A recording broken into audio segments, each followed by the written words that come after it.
Most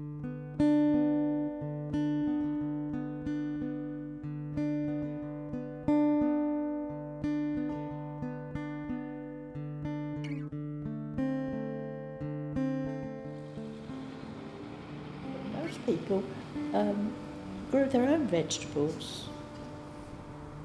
You used to get those Irish tinkers, didn't you, come round? Do you remember We had, mend all the kettles and that? There was an old boy who used to come on a Saturday to cut our hair, and the family would be in the kitchen, and he'd pop in, and we'd all queue up and have our hairs cut for those who needed it.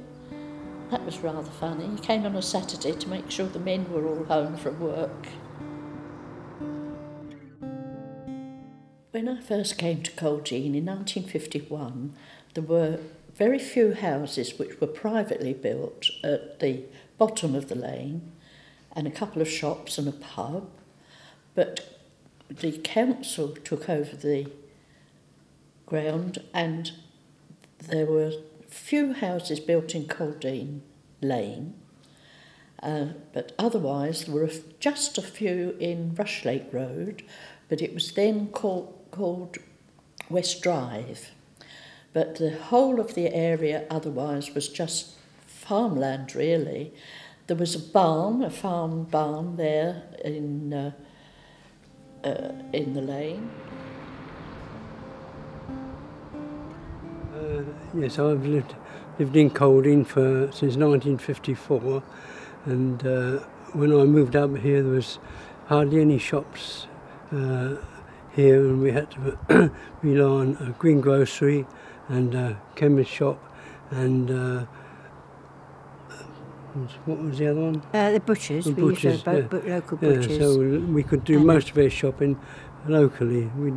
There wasn't a very good bus service when I moved up, so once an hour, and if you wanted anything, it was a good trip down to the town and back again for quite a few hours. Yeah. I live in Hawkhurst Road, and I've lived there 50 years this year. When I arrived, the buses came up as far as Hawkhurst Road.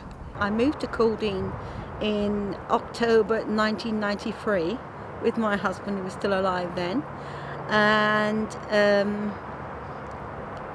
was quite surprised when I saw Coldean, because we weren't expecting, we'd never heard of the estate before, but we weren't expecting anything as nice as this. And I was 5 when we moved into the few roads that were Coldean. At that age, I was school age, so that meant that we had a long walk with Mum, who only just had my brother, so he was in a pram. My sister was on the pram seat, and we trudged down to Millscombe School. And then it says, on the 1st of April 1952, the whole area of Coldean became part of a county borough. By 1981, the population of Coldean was 3,500. Or Mr. Olver the chemist? Yeah. Yes. Mr. Olver, chemist man. He's a lovely man. You've been very lucky. Very lucky. He was good, and so is the one now. So where was Manages Mr. Olver the chemist then? The centre shop. Where the newsagent is now? Did he have a bow tie?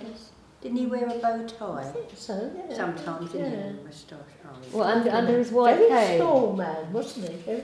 We've seen quite a few changes in the shops. When we moved up, one of the chemists was run by a gentleman called Mr. Olver, and he was really the mainstay of the community, because everybody used to go up there to his shop with their own troubles and advice, and he was always willing to come out and run the prescriptions round to the houses, and I can't speak well enough of him. He was a marvellous really gentleman. Nice gentleman, wasn't he?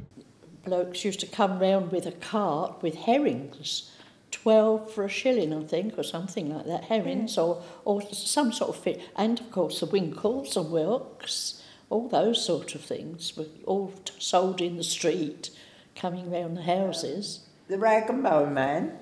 he used to come round with a horse and cart, and we used to save all the apples from the apple tree, you know, that had a little few specks in, and save them for his horse. And his horse used to know when he came to us because he wouldn't go off. They used to give you a goldfish in a plastic bag for your old rags. Get a penny on them. Take a jam jar back and get halfpenny for a £1 jar and twopence for a £2 jar. And the boys so used to come round recycling and isn't new. Do you remember Hokey Pokey? Oh, yeah. Yeah, that was lovely, wasn't it? It was there used to be one stand on the bottom of our road with a lovely colourful cart. Yeah.